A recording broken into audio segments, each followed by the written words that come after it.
The bitter cold of Christmas Eve settles over Pine Valley like a heavy blanket, turning the small Oregon town into a winter postcard that belongs on greeting cards and television commercials.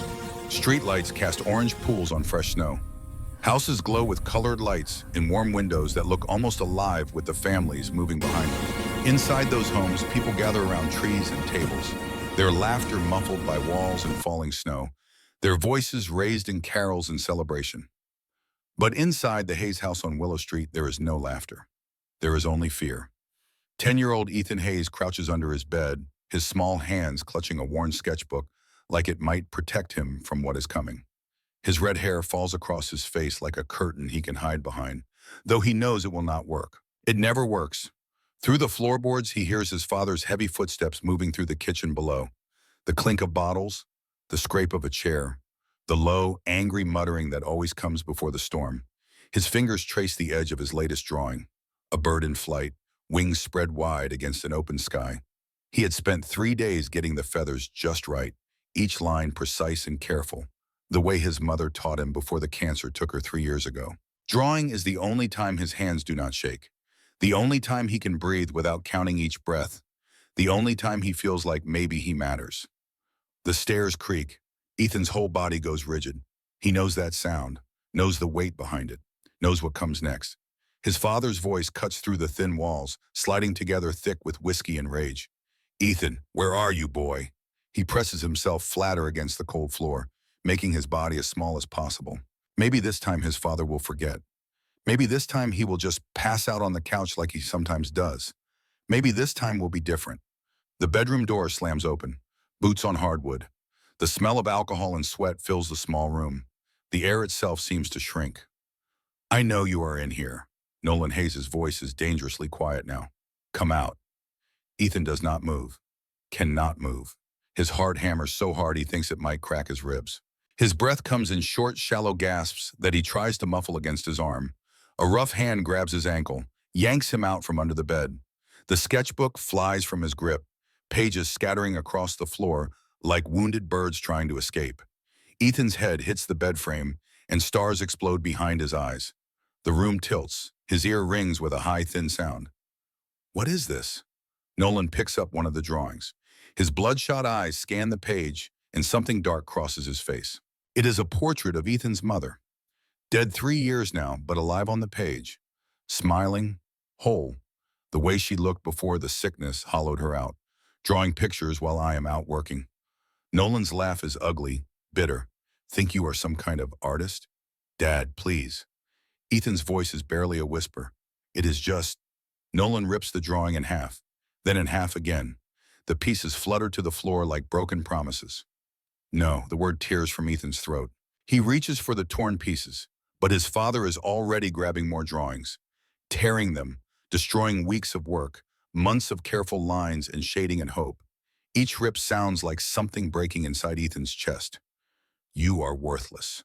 Nolan throws the scraps in his son's face. "Just like your mother. Useless. Nobody wants you. You understand that? Nobody." Ethan scrambles backward until his spine hits the wall. Tears blur his vision, but he blinks them away. Crying only makes it worse. He learned that 2 years ago, the first time his father's grief turned to rage. The first time love became violence.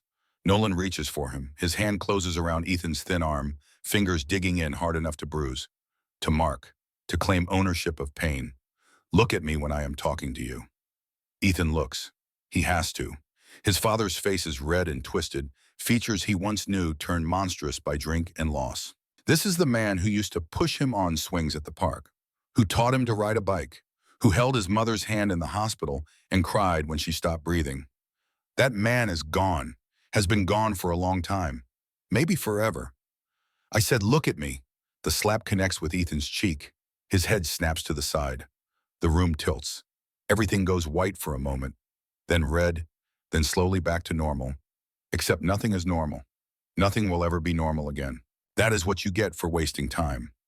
Another slap, for being useless. Nolan's grip tightens on Ethan's arm until the boy thinks the bone might snap. For being nothing. He drags Ethan across the room. Ethan's feet tangle in torn drawings. His shoulder screams where his father's fingers dig in. He tries to pull away, but Nolan is too strong, too big, too angry, too broken. Down the stairs. Each step jolts through Ethan's small body. Through the living room where a half-decorated tree stands in the corner, ornaments hanging crooked and hollow like they know something is wrong. Past the kitchen where empty bottles line the counter like soldiers waiting for orders. To the front door. Maybe a night in the cold will teach you some gratitude. Nolan fumbles with the lock. Teach you what happens to ungrateful brats who waste their time on stupid pictures. Dad, no, please. Ethan's voice breaks. It is freezing out there. Please do not. The door swings open. Wind rushes in, carrying snow and ice and darkness. It feels like death itself pushing into the house. Nolan shoves his son through the doorway. Ethan stumbles down the front steps. His thin house slippers slide on ice. He catches himself before falling, but barely. His hands are already numb. His thin pajamas might as well be paper for all the warmth they provide. Do not come back. Nolan stands in the doorway, silhouetted by the warm light behind him. You hear me? Do not come back. The door slams shut. The lock clicks. The porch light goes dark. Ethan stands in the snow, wearing only his thin pajamas and slippers. No coat, no hat, no gloves. The wind cuts through cotton fabric like it is not even there, finding his skin, his bones, the frightened animal of his heart. His cheek throbs where his father hit him. His arm aches where fingers grabbed and squeezed. But the cold is worse. The cold is immediate and vicious and all-consuming. He looks at the door, thinks about knocking, begging, but he knows that voice, the one that said, do not come back. His father means it, at least for tonight, at least until the whiskey wears off and morning brings shame and maybe an apology that never quite sounds real. If Ethan lives that long. He wraps his arms around himself and starts walking. His feet are already numb, slippers soaking through in seconds. Snow falls harder now, thick flakes that catch in his red hair and melt into icy rivulets down his neck. The street is empty. Everyone is inside, warm and safe and celebrating the Christmas Eve with people who love them. People who do not throw children into winter storms like garbage. Ethan walks until his legs shake, until his teeth chatter so hard he bites his tongue and tastes blood. The houses blur past, all those warm windows and happy families. He does not belong in there. His father made that clear. You are worthless. Nobody wants you. Maybe he is right. Maybe Ethan is nothing. His foot catches on something buried in snow. He falls hard. Hands plunging into freezing white. The cold burns. His fingers have gone past numb into something worse. Something dangerous. He tries to stand, but his legs will not work right. Everything feels slow and heavy and wrong. His body is shutting down. He learned about this in school. Hypothermia. The stages. What happens when your body temperature drops too low? He is dying. There, an old oak tree at the corner of Oak Street. Its bare branches reach up like skeletal hands grasping for something just out of reach. Its trunk is wide, offering shelter from the wind. Not much shelter, but something. Ethan crawls toward it, each movement harder than the last. His knees scrape on ice hidden under snow. His hands leave small prints behind him, evidence of his struggle that the falling snow will erase within minutes. He makes it to the base of the tree, collapses against the rough bark. The tree blocks some of the wind. Not enough, never enough. He pulls his knees to his chest, trying to make himself smaller, trying to conserve what little warmth remains in his body. Snow piles up around him, on him, covering him in white like a burial shroud. He thinks about his drawings scattered across his bedroom floor, all those birds in flight, all those open skies, all those dreams of being somewhere else, someone else, someone who matters. The shaking gets worse. Violent tremors rack his small frame. His lips feel thick and clumsy. His thoughts drift like snow, hard to catch and hold. This is bad. He knows the signs, knows what happens next. He is dying right here under this oak tree on Christmas Eve. 10 years old and dying alone in the snow because his father thinks he is worthless. Maybe he is. Ethan's eyes drift closed. The shaking starts to slow. That is bad, he thinks distantly. That means his body is giving up. But it is almost peaceful now. The cold does not hurt anymore. Nothing hurts anymore. He can just sleep. Just close his eyes and sleep. And maybe he will wake up somewhere warm, somewhere safe, somewhere his mother is waiting with her smile and her gentle hands. Somewhere that is not here. A sound cuts through the wind, low and rumbling, growing louder. An engine. Ethan's eyes flutter open. Through the falling snow, he sees a headlight cutting through the darkness. A motorcycle. The engine growls, powerful and deep like a living thing. The bike slows as it approaches the corner. Stops. The rider is huge, a giant on a steel horse, leather jacket and boots and tattoos snaking up his neck. His face is weathered and hard, all sharp angles and old scars that tell stories of violence and survival. Ethan should be afraid, should run, but he cannot run, cannot even move, can only watch as this massive stranger swings his leg off the bike and stands there staring at him through the snow. The man's eyes, that is what Ethan sees first. Not the tattoos or the scars or the size of him. His eyes, they are not hard, not angry, they are sad. Deeply, profoundly sad, like he is seeing something that breaks his heart all over again. The man takes a step toward him, then another. His boots crunch in the snow. He moves slowly like he is approaching a wounded animal. When he speaks, his voice is rough but gentle. "Hey there, kid." Ethan tries to answer, but his jaw will not work right. The shaking has started again, worse than before. His body flooding with adrenaline, trying one last time to survive. The man crouches down, putting himself at eye level. Up close, Ethan can see the details. A skull tattoo on his hand, a faded scar across his eyebrow. Eyes the color of winter sky, gray and deep, and somehow kind despite everything else about him that looks dangerous. "You are freezing, it is not a question." The man shrugs out of his leather jacket. The jacket is huge, still warm from his body heat and the motorcycle engine beneath.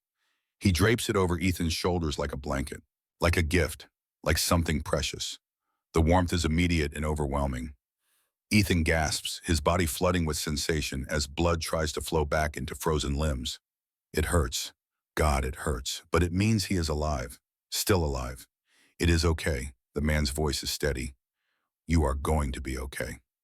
He looks around, takes in the empty street, the lack of coat or shoes, the bruise already forming on Ethan's cheek.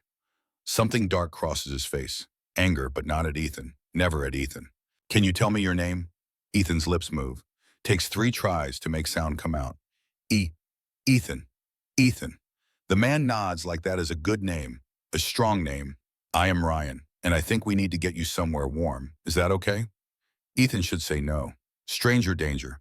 Never go with someone you do not know. But those rules were made for children who have homes to go back to. Children whose fathers do not throw them into the snow on Christmas Eve. Children who matter. Ethan nods. Ryan's shoulders relax a fraction. "Good, that is good, Ethan. Now my bike is not the best place for you right now. Too cold.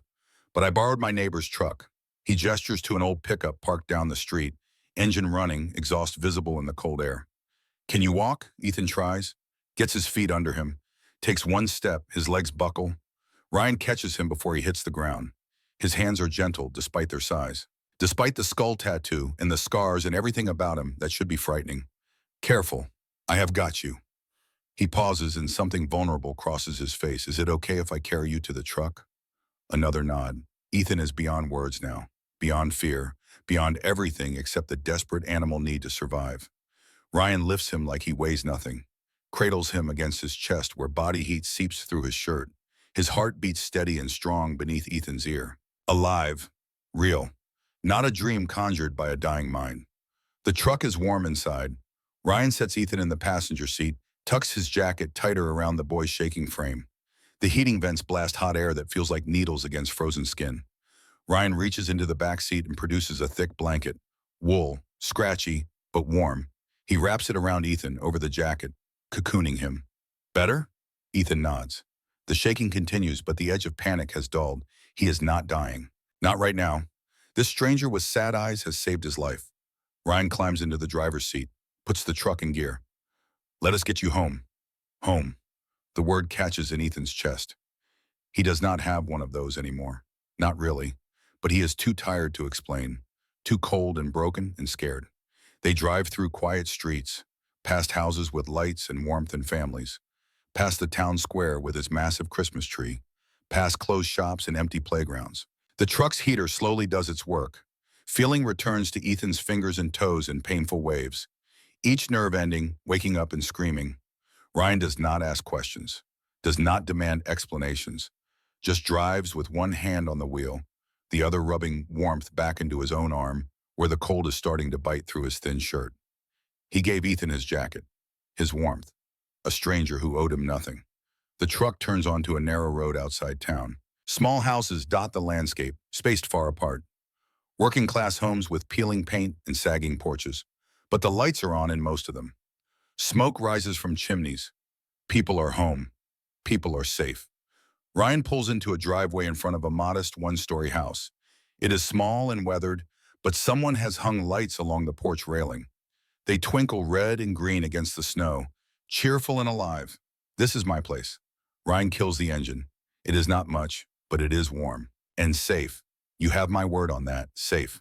When was the last time Ethan felt safe? Ryan comes around and helps him out of the truck.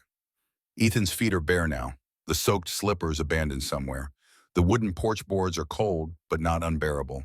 Not like the snow, not like dying. The door sticks at first, requires a specific twist and pull. Ryan opens it and warm air rushes out. Inside, the house is simple but clean. A worn couch faces an old television. A small kitchen visible through a doorway. Photographs on the walls. A space heater in the corner hums softly, fighting back the winter chill. Come on in. Ryan steps aside to let Ethan enter first. You can warm up by the heater. Ethan takes tentative steps into the living room. His eyes catalog everything.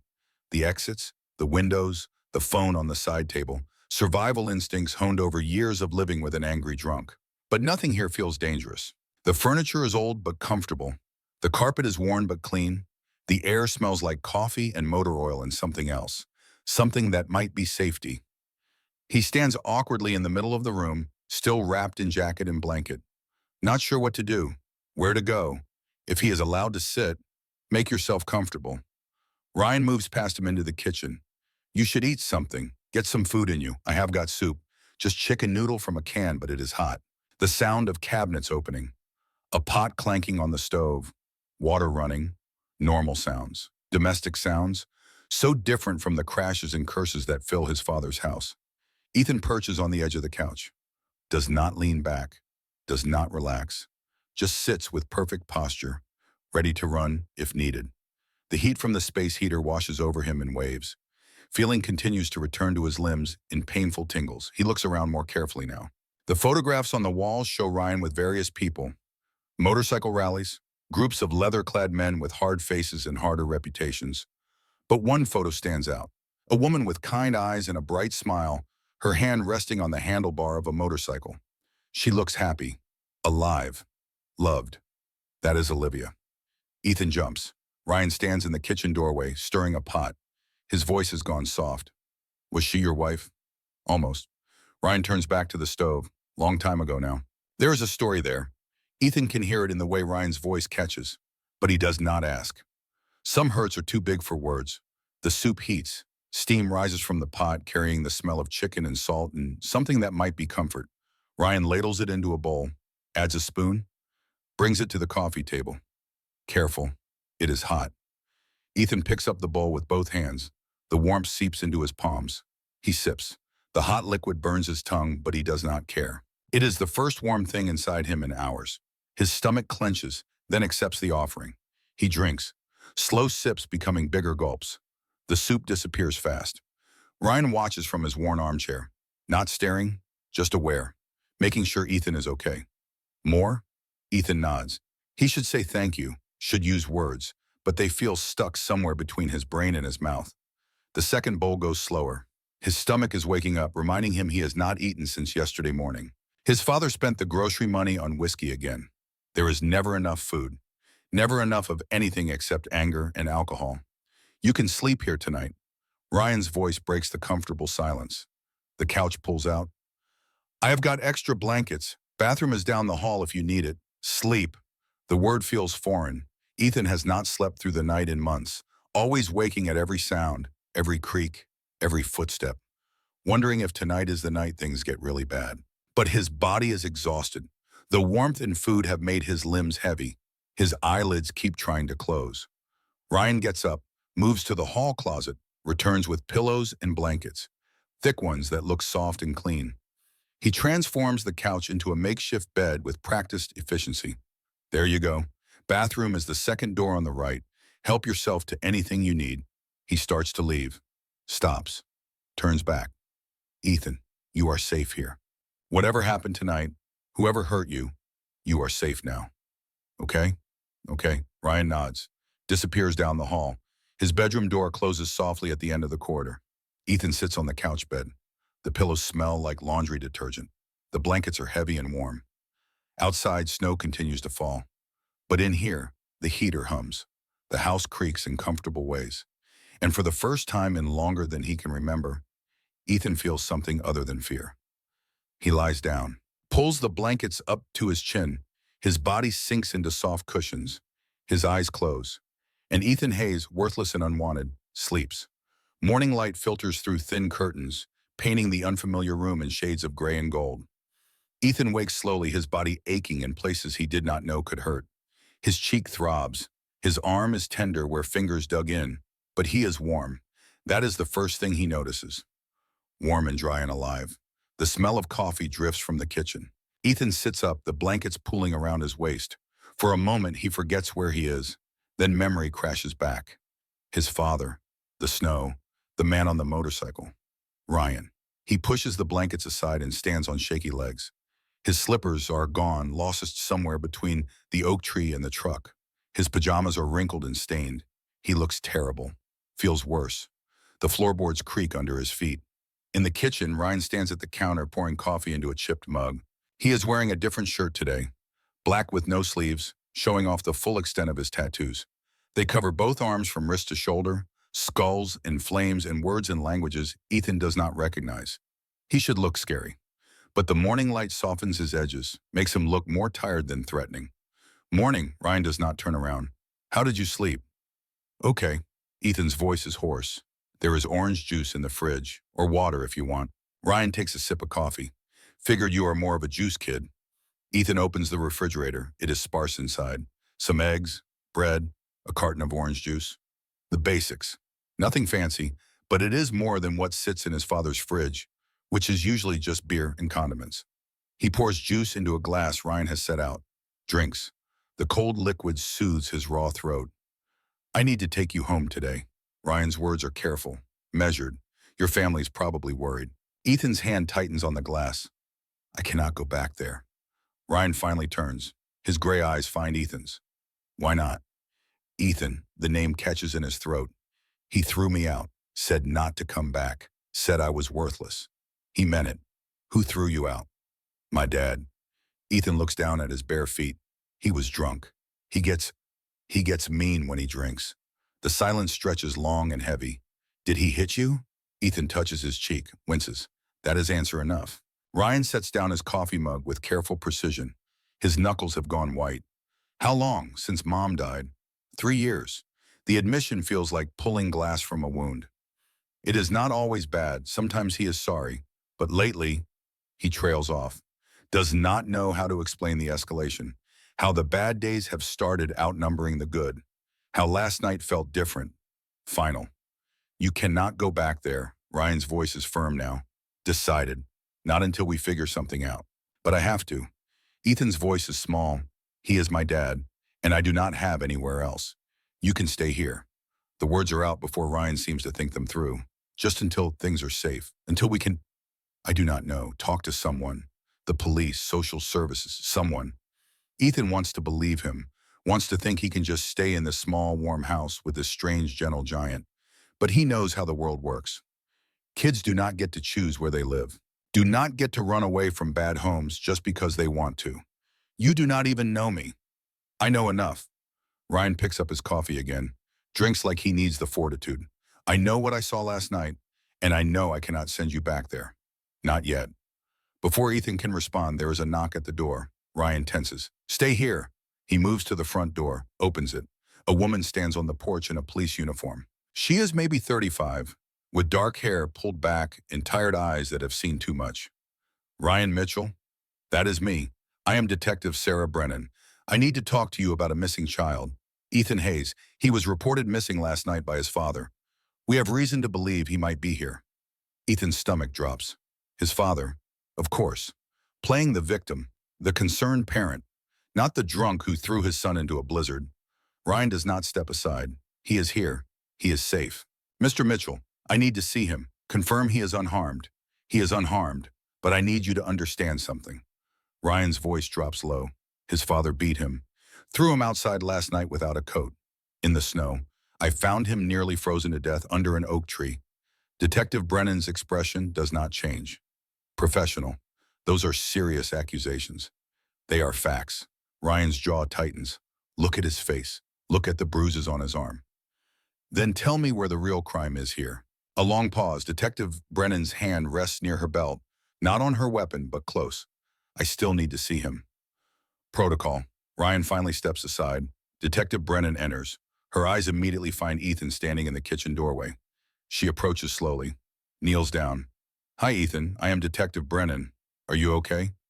Ethan nods. Cannot seem to find words. Did this man hurt you? No. The word comes out fast. Panicked. He saved me. He gave me his jacket and brought me here and... Okay. It is okay. Detective Brennan's voice gentles. Can you tell me what happened last night? The story spills out. All of it. His father drinking, destroying his drawings, hitting him, throwing him out. The cold. The tree. Ryan stopping. Detective Brennan listens without interrupting.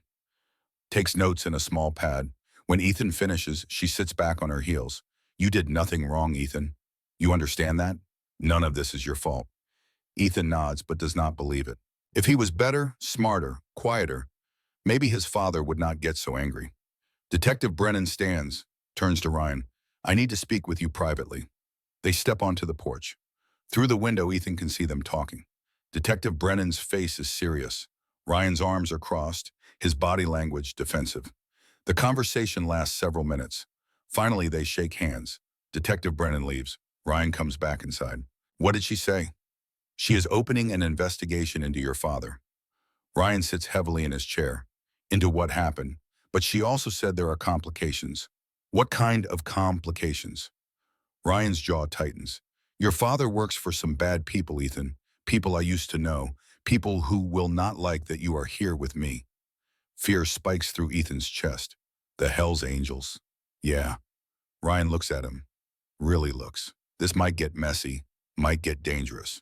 If you want, I can call social services. Get you somewhere safe. Somewhere away from all this. Ethan clutches the counter, thinks about foster homes, about being passed around to strangers who do not want him, about being separated from the first person who has shown him real kindness in years. I want to stay here. His voice is small but firm. With you. You sure? This is not going to be easy. I am sure. Ryan nods slowly.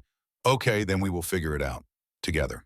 But neither of them sees the dark sedan that passes slowly by the house. Neither notices the way it slows. The way the driver looks. The way information gets collected. The storm is not over. It is only beginning. The Henderson house stands at the end of Maple Drive like something from a magazine. 2 stories of pristine white siding, black shutters perfectly aligned, a lawn that stays green even under snow. The kind of house that screams normal, safe, American dream. The kind of house that hides its secrets behind fresh paint and holiday wreaths. Detective Sarah Brennan pulls into the driveway exactly 1 week after finding Ethan at Ryan's house. 1 week of investigation. 1 week of building a case against Nolan Hayes. 1 week of discovering just how deep the corruption runs in Pine Valley's underbelly. And 1 week of realizing that sometimes the law moves too slowly to protect the people who need it most. Ethan sits in the back seat, his small backpack containing everything that matters. The blue hoodie Ryan bought him, clean jeans, the teddy bear with the torn ear, his new sketchbook, empty pages waiting to be filled. Everything else, all the drawings his father destroyed, all the memories of his mother, scattered and gone. Ryan's truck idles behind them. He insisted on following, on seeing where Ethan would be, on making sure. This is temporary. Sarah turns in her seat to look at Ethan. Just until we can charge your father properly. Until Ryan can apply for custody through the right channels. You understand? Ethan nods, but his hands grip the backpack straps like a lifeline. The Hendersons are good people. Licensed foster parents. They have experience. Sarah's voice carries a conviction that does not quite reach her eyes. You will be safe here. The front door opens. A woman emerges, early 40s, highlighted blonde hair styled perfectly, wearing a cardigan that probably cost more than Ryan makes in a week. Her smile is wide and practiced. Margaret Henderson. She extends her hand as Sarah and Ethan approach. You must be Ethan. Welcome, sweetheart. Come in, come in. The house smells like vanilla candles and carpet cleaner. Everything is too clean, too perfect. The living room looks like a showroom. white furniture that nobody actually sits on, glass tables with no fingerprints, magazines arranged in precise fans, and everywhere pink. Pink throw pillows, pink curtains, pink flowers, and pink vases. Two children sit on the stairs watching. A girl maybe 6 years old with blonde pigtails. A boy around 8 with dark hair and cautious eyes. This is Lily and Josh. Margaret's hand rests on Ethan's shoulder. They have been with us for a few months. I am sure you will all get along wonderfully. Lily gives a small wave. Josh does not move. Tom. Margaret calls up the stairs. Tom, come meet Ethan. A man appears from a home office, tall and graying, wearing khakis and a polo shirt like he is about to play golf. His handshake is firm, too firm. Welcome to our home, Ethan. His smile does not reach his eyes. We run a structured household here, rules and respect. But I think you will find we are fair. Behind them through the window, Ethan can see Ryan standing by his truck. Their eyes meet. Ryan raises one hand. Not quite a wave, more like a promise. I am here. I have not forgotten you. Then Sarah is guiding him away, and the door is closing, and Ryan is getting smaller through the glass until he disappears completely. Let me show you to your room. Margaret leads him upstairs. Lily and Josh scatter like mice. The bedroom makes Ethan's chest tighten. Every wall is pink. Bright, aggressive pink. The bedspread is pink. The curtains are pink. Even the lampshade casts a pink glow. It is like being inside a bottle of Pepto-Bismol. We can redecorate if you do not like it. Margaret's voice is bright. Make it more you, but it will never be him, because this is not home.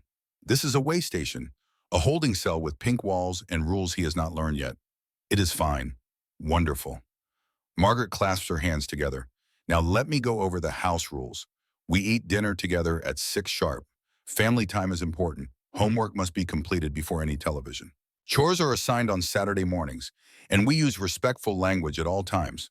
No cursing, no talking back, no attitude. Understand? Yes, ma'am. Perfect. Margaret's smile gets wider. I think you are going to fit in just fine here. But the way she looks at his red hair, his too thin frame, his second-hand clothes, tells a different story. That night, Ethan lies in the pink room and stares at the pink ceiling. Down the hall, he can hear the Hendersons talking. Their voices are low, but walls are thin. How long is this one staying? Tom's voice. Sarah said temporary, few months at most. Margaret sounds tired. The state check clears Friday. What is his situation? Father is abusive. Some biker brought him in. Margaret pauses. This one might be difficult. You saw the way he looked at everything. Calculating, suspicious. They all are at first. Give it time. Tom's voice fades as they move away. Ethan closes his eyes, pulls the blanket up. It smells like detergent and nothing else. Not like Ryan's house, which smelled like coffee and motor oil and something indefinable that felt like safety. He thinks about the oak tree, about dying in the snow, about Ryan's jacket, warm and too big, smelling like leather and cigarettes and hope. He thinks about how sometimes you survive one kind of cold only to find yourself in another. The first month passes in careful observation. Ethan learns the rules. So many rules. Wake up at 7.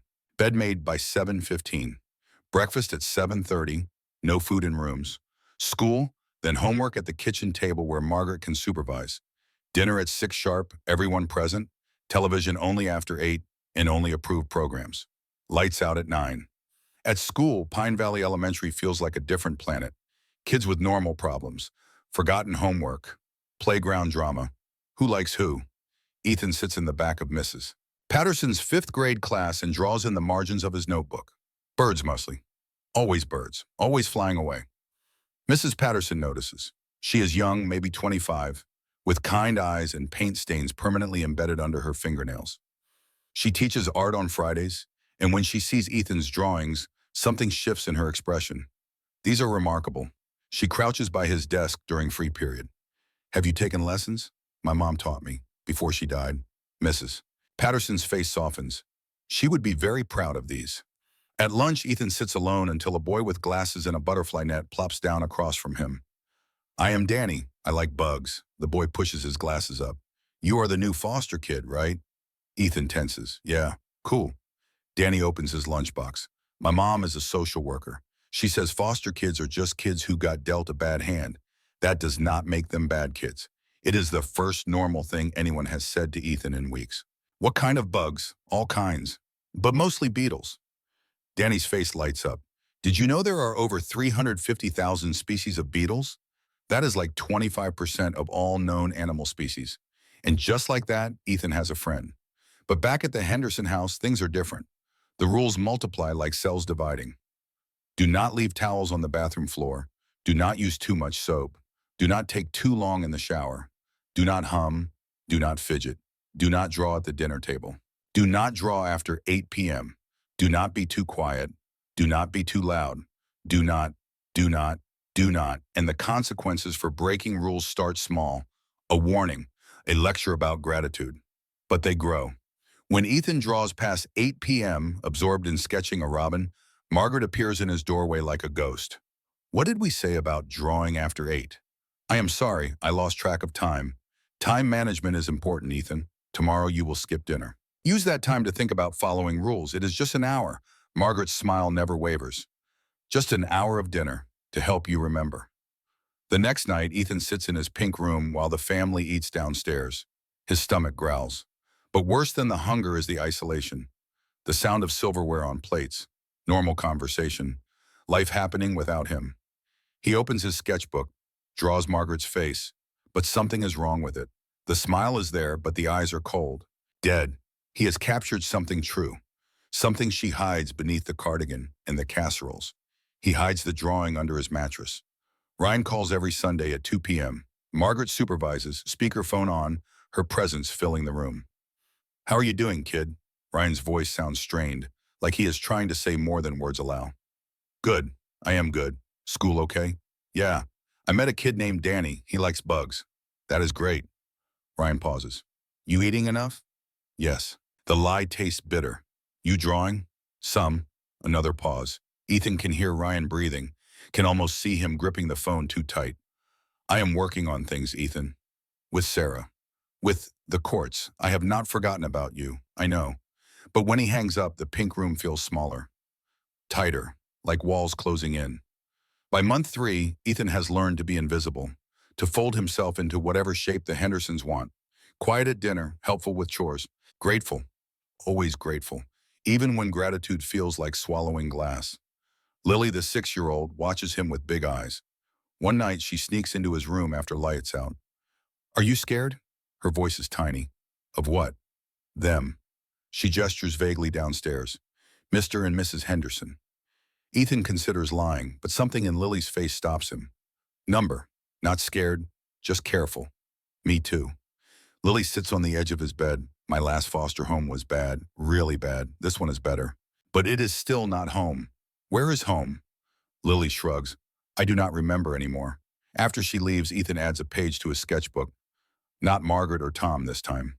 Lily, small and blonde and breakable, a bird with clipped wings. The 4th month brings winter in full force. Snow piles high, school closes for a week. And trapped in the Henderson house, the cracks start to show. Ethan forgets to put his breakfast dishes in the dishwasher. An honest mistake, distracted by a drawing he is working on. Tom notices immediately. Ethan, kitchen, now. In the kitchen, Tom stands with his arms crossed. His polo shirt is perfectly pressed. His face is perfectly blank. But his eyes are cold. What is the rule about dishes? Put them in the dishwasher right away. And did you? No, sir. I forgot. You forgot. Tom's voice is quiet. Dangerous. Do you know how disrespectful that is? We open our home to you. Provide food, shelter, clothing, and you cannot even follow simple rules? I am sorry. Sorry is not enough. Tom steps closer. You are a guest in this house, Ethan, not family. Guests show gratitude. They follow rules. They do not waste our time with their carelessness. Each word lands like a small cut, not deep enough to bleed, but enough to hurt. You will do everyone's dishes for the next week. By hand, no dishwasher. Maybe that will help you remember. That night, Ethan draws Tom's face. But this version shows what lives beneath the polo shirts. The coldness, the calculation, the way his voice drops to ice when nobody is watching. He hides this drawing too. His sketchbook is filling with evidence nobody will believe. Phone calls with Ryan become torture. Margaret always present, always listening. How are things? Ryan asks. Good, fine. You do not sound fine. I am just tired. School is hard. Ethan, Ryan's voice drops. If something is wrong, you can tell me. Margaret shifts in her chair, makes a small movement. Everything is fine, Ryan, really. I have to go. Homework, the lie burns. But what can he say? That they are not hitting him, but somehow it is worse?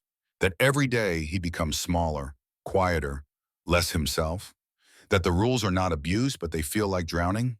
Who would believe him? By month 5, the Hendersons have stopped pretending.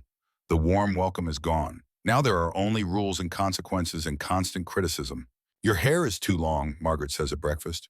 Too wild. We will get it cut this weekend. I like it long. Foster children do not get to like things, Ethan. Foster children accept what they are given with grace.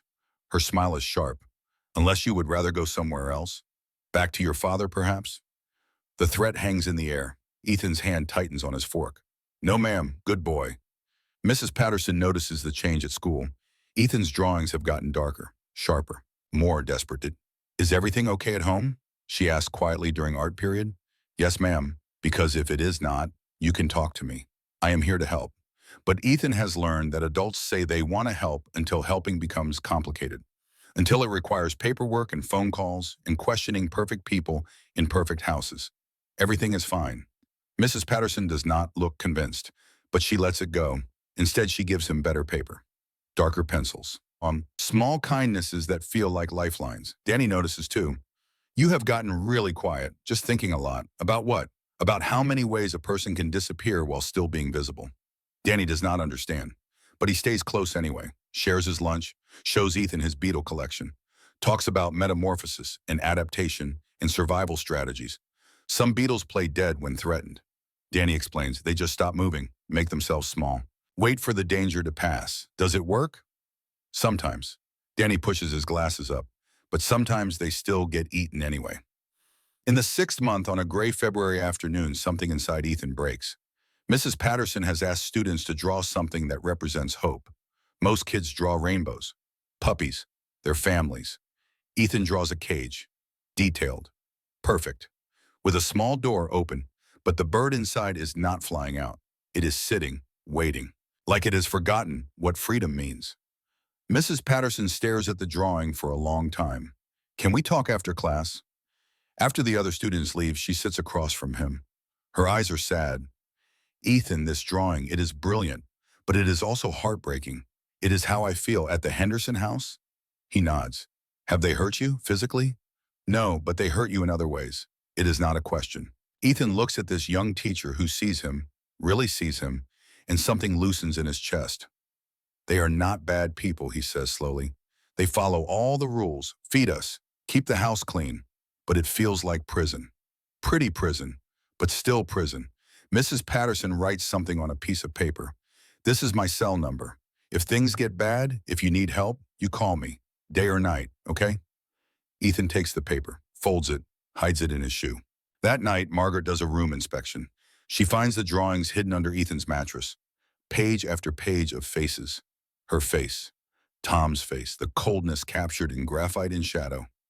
She does not yell. That would be beneath her. Instead, she holds up the drawings one by one. These are very disturbing, Ethan. They are just drawings. They are disrespectful, hurtful. A psychologist might say they indicate deeper problems. Margaret's voice is soft, deadly. I think we need to address this behavior. It is not behavior. It is art. Art should be beautiful, uplifting.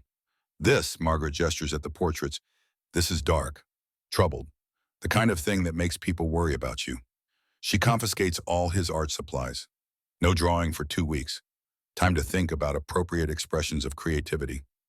That night, Ethan cries for the first time since arriving. Silent tears that soak into the pink pillowcase. Art was the last piece of himself he had left, the last way to process, to survive, to matter. Lily hears him, sneaks into his room, presses a piece of paper and a pencil into his hand. Do not let them take who you are. Her whisper is fierce. My foster sister before you, they made her so small she ran away. Nobody ever found her. Do not disappear like that. After Lily leaves, Ethan draws by moonlight. Small sketches, evidence, documentation, dates and times and incidents. If nobody believes foster kids, maybe they will believe facts. Maybe they will believe proof. By month 7, summer arrives. School ends. And trapped in the Henderson house all day. Every day, Ethan learns what real isolation feels like.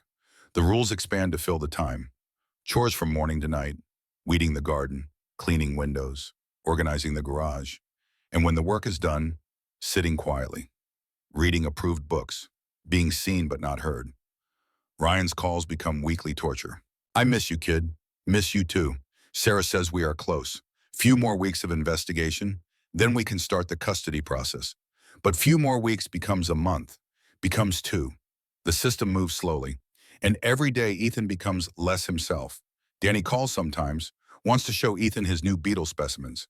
But Margaret monitors the calls. 5 minutes maximum. We do not want to impose on other families. Lily and Josh have become Ethan's family. The 3 of them, trapped together, form a quiet alliance. Lily teaches Ethan how to move silently through the house. Josh shows him which floorboards creak. Small survival strategies. At night after the Hendersons sleep, they meet in Ethan's room. Draw together. Whisper. Remember what it feels like to be human. You are brave, Lily tells Ethan. The way you stand up to them sometimes. I could never do that. You are brave too, for calling me brave. The 8th month brings Ethan's birthday. November 15th, he turns 11. At Ryan's house, there would have been pancakes, maybe a small gift. Acknowledgement. The Hendersons forget. Ethan says nothing. Sits through dinner, does his chores, goes to his pink room and stares at pink walls. But Ryan remembers. A card arrives in the mail. Margaret intercepts it. Ethan only knows because he sees the torn envelope in the trash. He digs it out when nobody is watching. The card is simple. A bird in flight. Inside, Ryan's handwriting.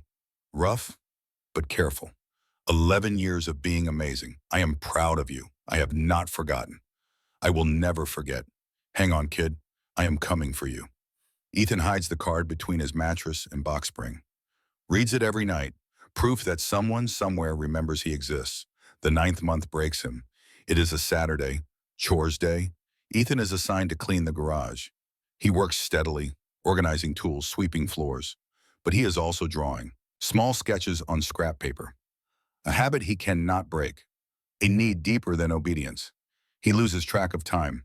10 minutes becomes 20. The garage is clean, but the drawings are not done. Tom appears in the doorway. What is taking so long? I am almost finished. You have been out here for 2 hours. Tom steps closer. And what is this? He sees the drawings. His face goes very still, very cold, after everything we have done for you. This is how you repay us? Wasting time? Disobeying direct instructions? I cleaned the garage. The drawings were what? More important than respect? More important than gratitude? Tom's voice rises. We took you in when nobody else would. We provide everything. And you throw it in our faces. I did not. Do not interrupt me. Tom's hand shoots out, grabs the drawings, crumples them, throws them in the trash. You are an ungrateful, disrespectful child. Maybe you should go back to the streets. Back to wherever that biker found you. See how you like it there. The words are not new, but the venom behind them is. And something in Ethan snaps. At least he saw me. Ethan's voice is quiet, steady. Ryan saw me as a person, not a paycheck, not something to control. Tom's face goes red. What did you say? You heard me. For a moment, Tom looks like he might hit him. His hand rises, shakes, but he does not. Instead, he leans close. His voice drops to a whisper that somehow feels more violent than a shout. You are nothing, you understand? A broken kid from a broken home. Nobody wants you. The state pays us to pretend we do. That is the only reason you are here. So watch your mouth, or I will make sure you end up somewhere much worse than this. He leaves. The garage door slams. Ethan stands there, shaking. Not from fear, from rage, from 11 months of swallowing anger and hurt and indignity. From being told he should be grateful for cruelty dressed up as care. That night, Lily finds him in his room. His hands are shaking. His jaw is clenched. He almost hit you. She saw through the window. I saw it. But he did not, because he is smart. Lily sits beside him. He knows hitting leaves marks. This way, nobody believes us. Who are we? Just foster kids. Troubled, difficult, making up stories. You are not making up stories. Neither are you. Lily's voice is fierce.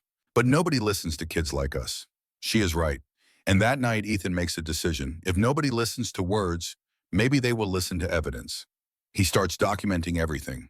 Dates, times, what was said, what was done, how it felt. Page after page of careful notes. A record of death by 1,000 cuts. The 10th month crawls by. Winter returns, snow falls, and Ethan watches through pink curtains as the world goes white. Ryan calls. His voice sounds desperate now. I am trying, kid. Every day I am trying. But the system... I know. Are you okay? Really? Margaret shifts in her chair. Ethan can feel her listening. I am fine. You do not sound fine. I just miss you. I miss you too.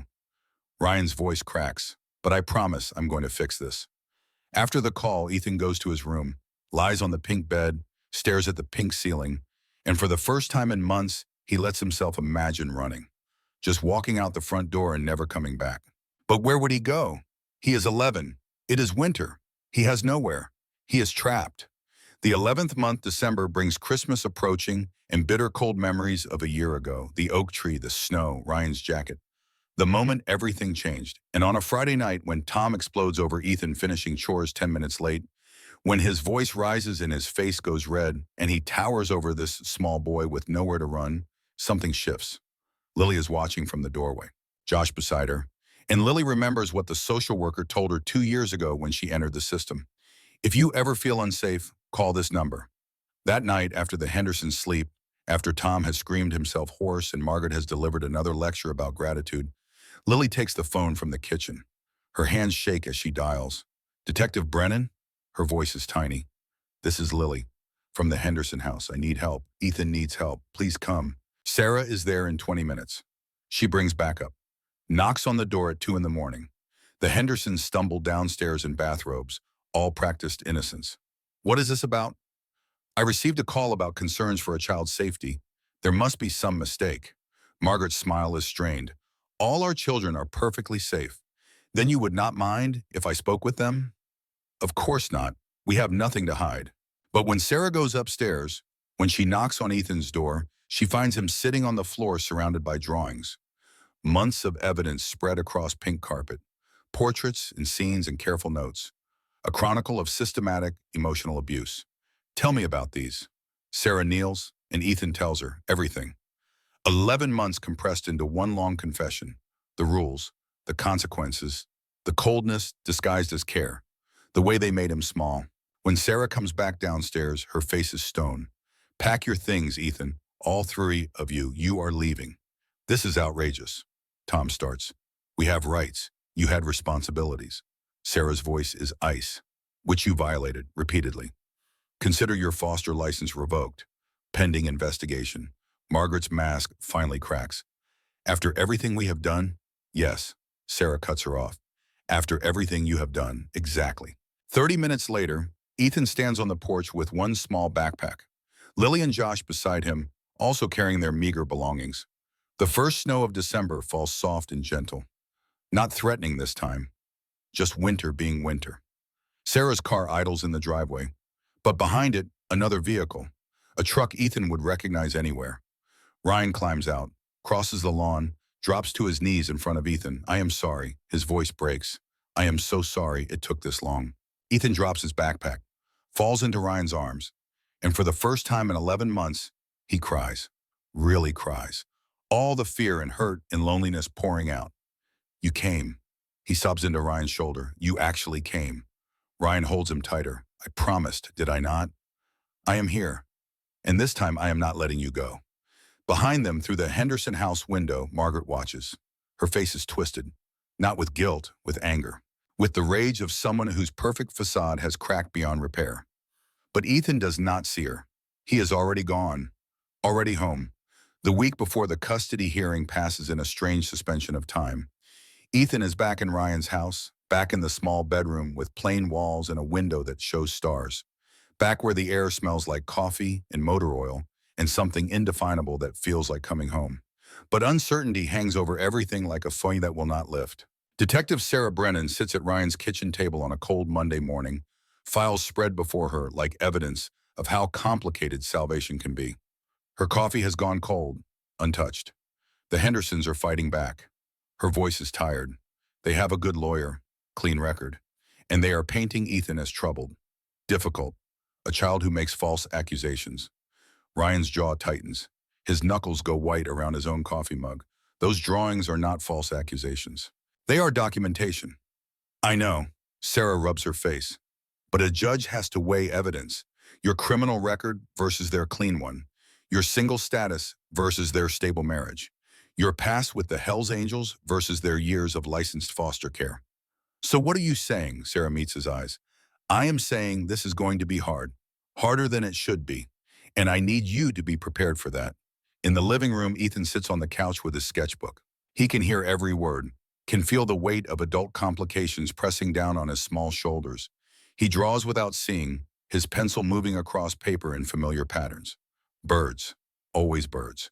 But these ones are caught mid-flight, wings spread but going nowhere. Ryan appears in the doorway. His face is carefully neutral, but Ethan can read the worry in the set of his shoulders. How about we take a drive, kid?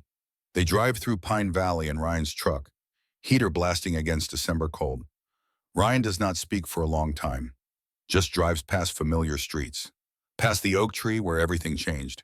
Past Wilson's General Store, where Martha still works the register. Past the elementary school where playground equipment stands empty under snow. Finally, Ryan pulls into the parking lot of a small diner on the edge of town. Inside, the place smells like grease and burnt coffee. Red vinyl booths, linoleum floors. A waitress who looks like she has been working here since the Reagan administration. 2 coffees, Ryan says, and hot chocolate for him. Whatever pie you have, that is good. All our pie is good, honey. The waitress winks at Ethan, but the apple is fresh today. They sit in a corner booth, wait for their order. Ryan stares at his hands, at the skull tattoo that wraps around his knuckles, at the scars that tell stories he rarely shares. I need to tell you something. Ryan's voice is low, and I need you to really hear me. Ethan wraps his hands around the hot chocolate the waitress brings. Waits. This hearing on Friday, there is a chance we might lose. Sarah is good, but the system. Ryan pauses. The system does not always see what matters. It sees records and paperwork and credentials. And on paper, I do not look like much. You are everything. Ethan's voice is fierce. You saved my life. I know I did. Ryan's eyes shine. And you saved mine right back. But what I need you to understand is this. No matter what happens Friday, no matter where they try to send you, I will keep fighting. I will appeal. I will do whatever it takes. You are not getting rid of me. The words land in Ethan's chest like an anchor, like something solid to hold on to when everything else feels uncertain.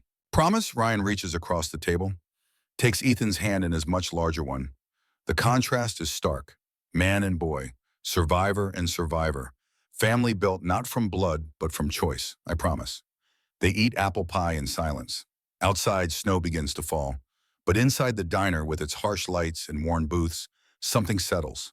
Not peace exactly, but understanding. Some fights are worth having, even when the outcome is uncertain. Back at the house, there is a visitor, Mrs. Romano sits on the porch despite the cold, her coat pulled tight, her weathered face creased with concern. She has been Ryan's neighbor for 5 years, watched him transform from angry ex-gang member to something softer, something redeemed. About time you got home. She stands with effort, her joints protesting. I came to talk some sense into both of you. Inside, she accepts coffee but refuses to sit, stands instead like she has something important to say, and sitting would make it less urgent. This hearing Friday, I am coming, and I am bringing half the neighborhood with me. Mrs. Romano, you do not have to do that. Hush, child. Her eyes are fierce. I am 73 years old. I have lived in Pine Valley my whole life. I know a good soul when I see one. She looks at Ryan. You are a good soul. Made mistakes, sure, but you did the work to fix them. And this boy, she turns to Ethan, this boy deserves someone who sees his worth. She pulls a folded paper from her pocket. I wrote a letter to the judge about what kind of man you are now, about what I have witnessed this past year. I called Pastor Williams at the church. He is writing one too. And Mrs. Patterson from the school. And that woman who runs the diner. Gladys. We are all writing letters. Ryan's throat works. He cannot seem to find words. You are not alone in this fight. Mrs. Romano's voice softens. Neither of you are. This town may be small, but it knows how to take care of its own. After she leaves, Ryan sits heavily in his armchair. His face is buried in his hands. His shoulders shake slightly. Ethan has never seen him cry. Not really, but this comes close. People care about you, Ethan says quietly. Ryan looks up. His eyes are red. They care about us. Both of us. That night, Ethan adds a new drawing to his collection. Mrs. Romano on the porch, fierce and determined, a warrior in an old woman's body. Fighting battles she does not have to fight simply because it is right. Tuesday brings Danny to the house. His mother drives him over, a kind-faced woman with tired eyes who works in social services 3 towns over. She knows how the system works, knows its failures intimately. Danny bursts through the door with his usual energy, a jar clutched in his hands. "I brought you something." He thrusts the jar at Ethan. It is a stag beetle, really rare. "I found it last summer, and I have been keeping it, but I think you should have it." Ethan looks at the beetle, its large mandibles and armored body, a creature that looks dangerous but is mostly harmless, built for defense, not attack. "I cannot take your beetle. You can." Danny pushes his glasses up. "Because beetles are survivors. They adapt. They endure. They find ways to keep living even when everything is against them. Like you." Danny's mother watches this exchange with soft eyes. Before they leave, she pulls Ryan aside, speaks in a low voice that Ethan is not supposed to hear, but does anyway. "I am going to testify Friday, if they will let me, about what foster care should look like versus what it often is. About how credentials do not always equal care. You do not have to do that. Yes, I do." Her voice is firm. "Because I see 20 cases like Ethan's every year. Kids in homes that look perfect on paper but slowly kill their spirits. And I see maybe 2 people like you. People who actually give a damn. That matters." Wednesday, the house fills with an unexpected visitor. Ethan is drawing at the kitchen table when he hears the motorcycle, the deep rumble that sounds like thunder. His body tenses automatically. Hell's Angels. Danger. Ryan hears it too. His whole posture changes. He moves to the window, looks out, and his face goes carefully blank. "Stay inside." "Who is it?" "Someone I used to know." Ryan goes onto the porch, closes the door behind him. But Ethan can see through the window, can see the massive man climbing off the motorcycle. Leather vest with patches that mean things Ethan does not understand. Face like carved stone.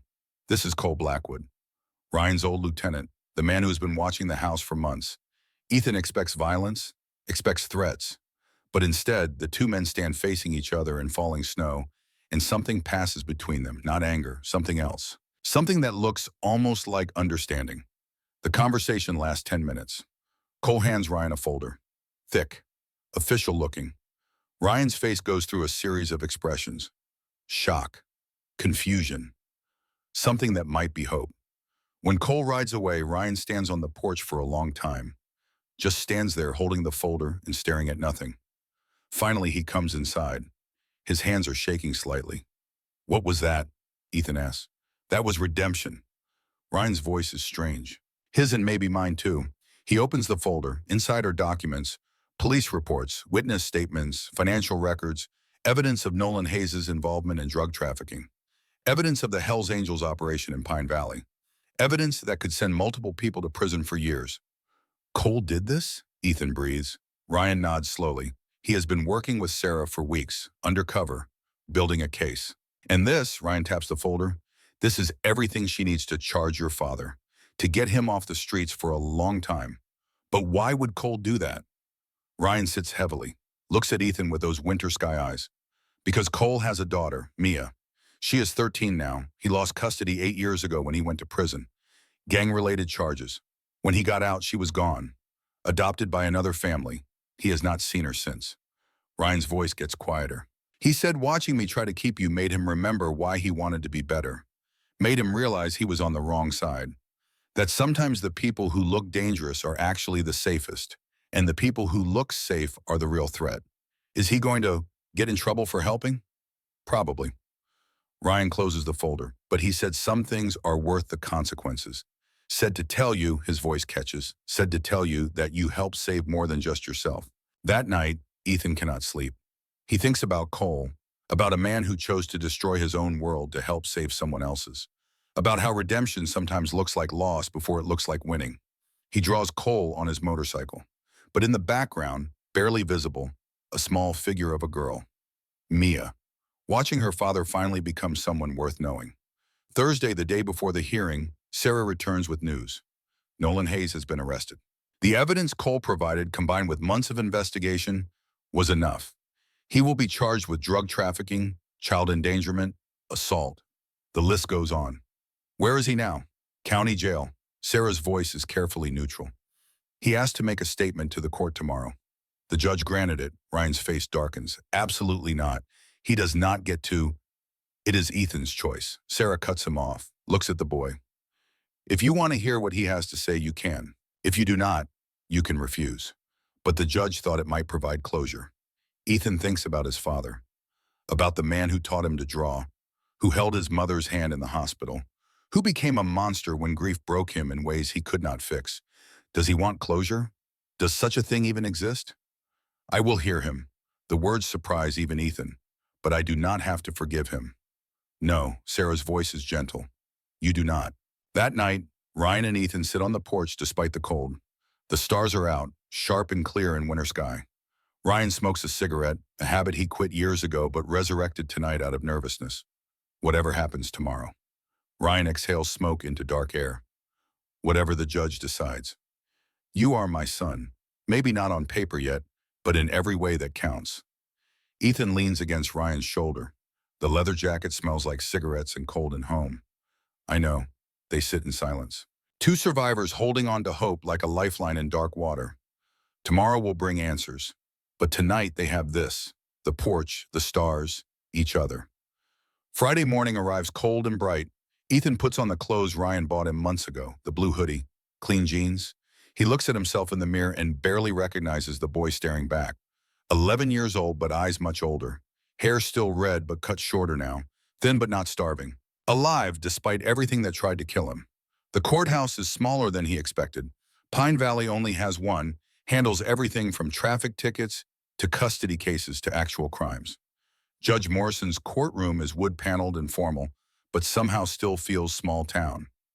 American flag in the corner, Oregon state seal on the wall, fluorescent lights humming overhead.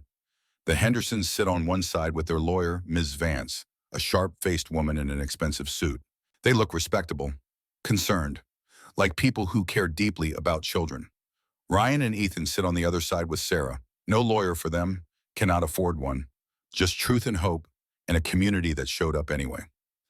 The gallery is packed. Mrs. Romano in the front row, Danny and his mother, Mrs. Patterson, Pastor Williams, Gladys from the diner, Martha from Wilson's General Store. 15 people who did not have to be here but came anyway. All rise. Judge Morrison enters. She is maybe 60, gray hair pulled back, reading glasses on a chain around her neck. Her face gives nothing away. Be seated. This is a custody hearing regarding the minor child, Ethan Hayes. Let us begin.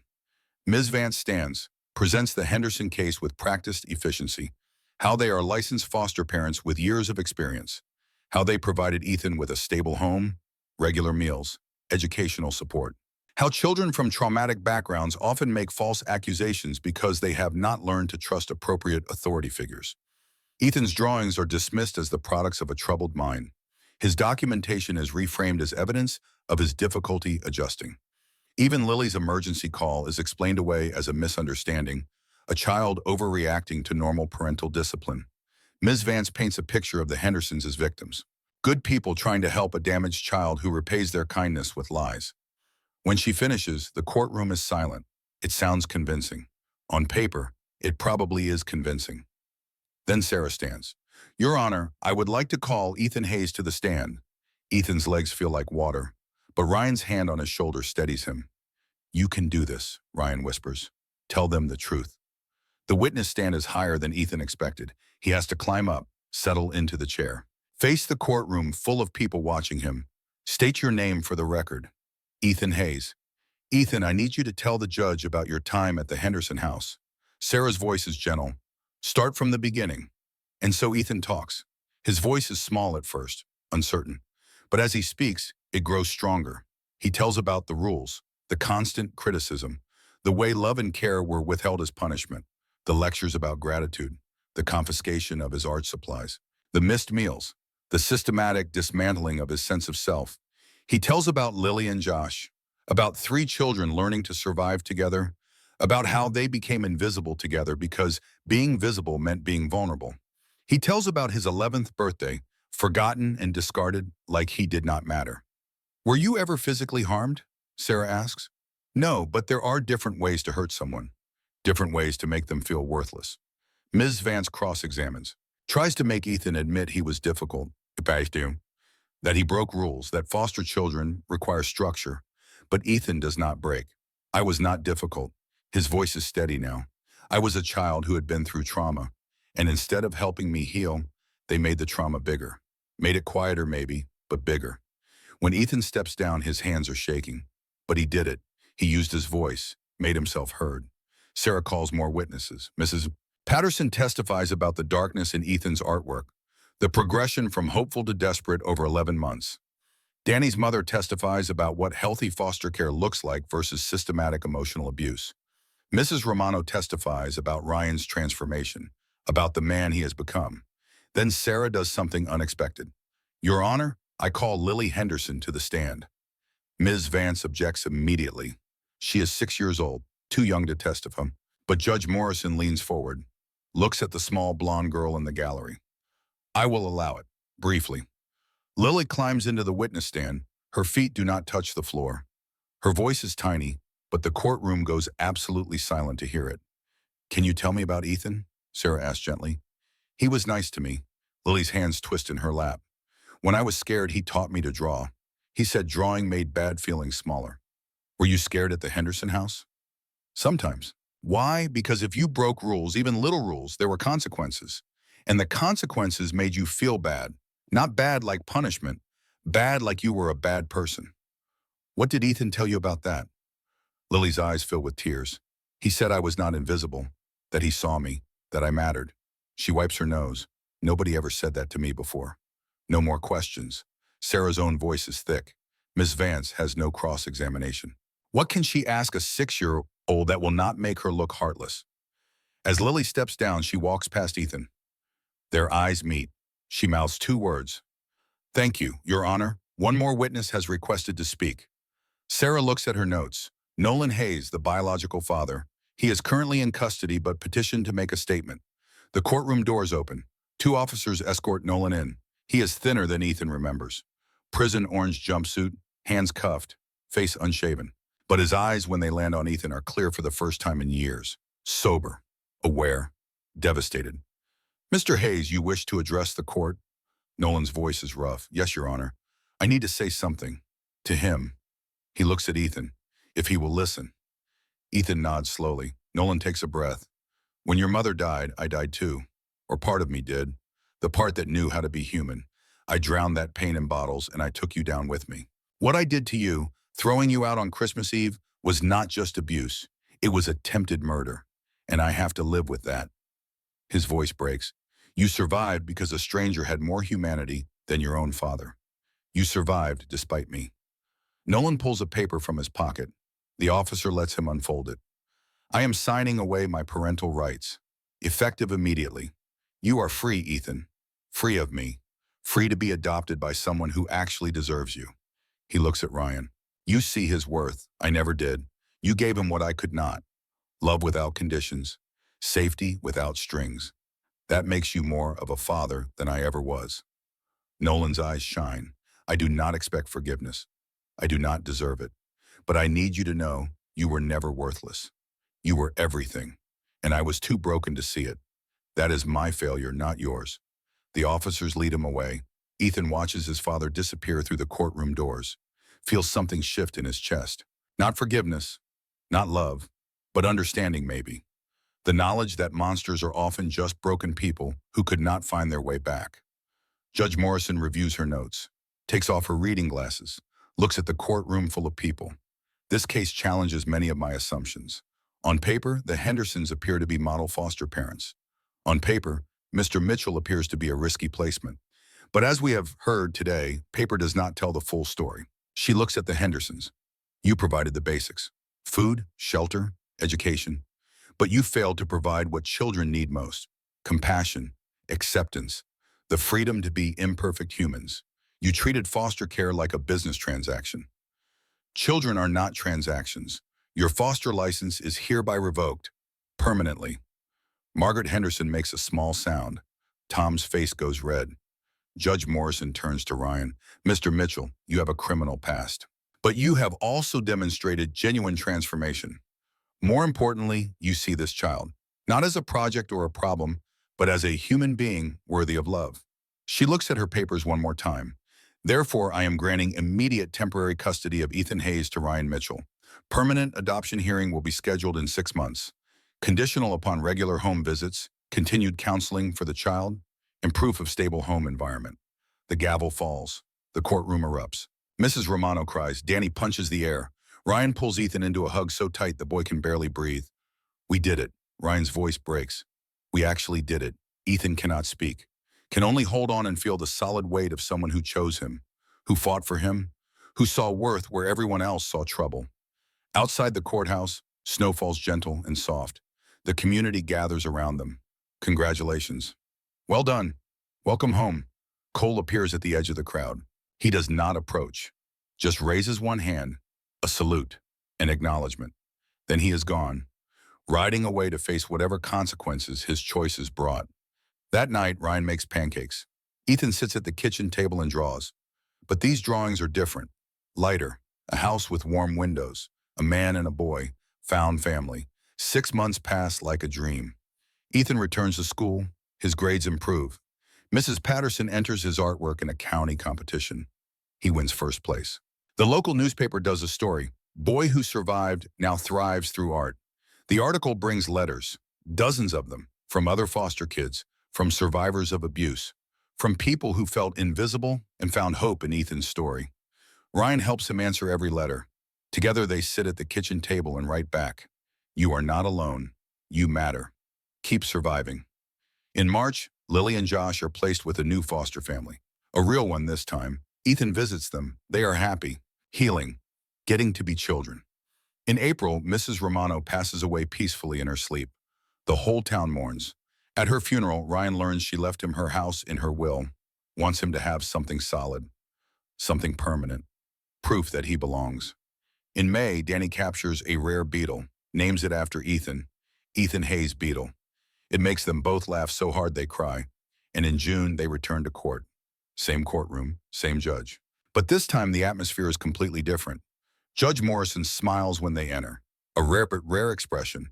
She has reviewed 6 months of home visit reports, all positive, reviewed Ethan's school records, all improved, reviewed counseling notes, all showing progress. This should be complicated, she says, but sometimes things are simple. Mr. Mitchell, you wish to adopt Ethan Hayes? More than anything. Ryan's voice is steady, strong. Ethan, do you want Ryan to be your legal father? Ethan looks at Ryan, at the man who stopped on a snowy road when anyone else would have kept driving, who gave a freezing child his jacket and his home and his heart, who fought through systems and bureaucracy and doubt to keep a promise. Yes, he already is.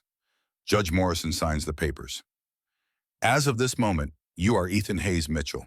Welcome to your forever family. The gavel falls for the last time. That evening, they drive to Oak Street, park near the tree where everything changed.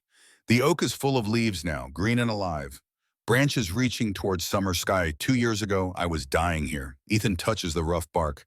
Now I am living. Ryan kneels, pulls a small bronze plaque from his pocket. Together they attach it to the tree, where death met hope. Christmas Eve. For every child who survives, they stand in silence, father and son. Then they walk back to the truck. Drive home. 1 year later, the community center hosts an art exhibition, Invisible No More. Ethan's work fills the walls. The journey of a boy who survived. Dark pieces from the Henderson house, cages and cold eyes and prison in pink. Lighter pieces from Ryan's home, warmth and safety and found family. And in the center, a triptych. Panel 1, a boy dying in snow. Panel 2, a boy in a pink prison, drawing to stay alive. Panel 3, a boy at home, surrounded by people who love him. The opening is packed. Foster kids attend, social workers, teachers, survivors, people who understand what it means to be invisible until someone finally sees you. Cole appears. He is different now. Shorter hair, no gang vest, just a man trying to rebuild. He approaches Ethan nervously. My daughter came. She is here. He gestures to a teenage girl across the room. After she saw the news about your case, about what I did to help, she reached out. We are talking now, taking it slow, but talking. Ethan smiles. I am glad. You helped save us both. Cole's voice is rough. Never forget that. Ethan gives a speech. His voice does not shake anymore. He is 12 now.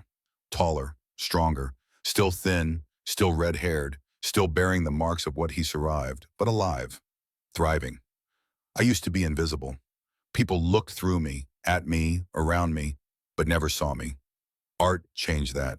It made me visible to myself first, then to others. He looks at Ryan standing in the back. But more than art, one person changed everything. One person who stopped when he did not have to, who saw worth in a freezing child, who fought for me when I could not fight for myself. His voice gets stronger. We choose family. Blood does not make family. Love does. Choice does. Showing up does.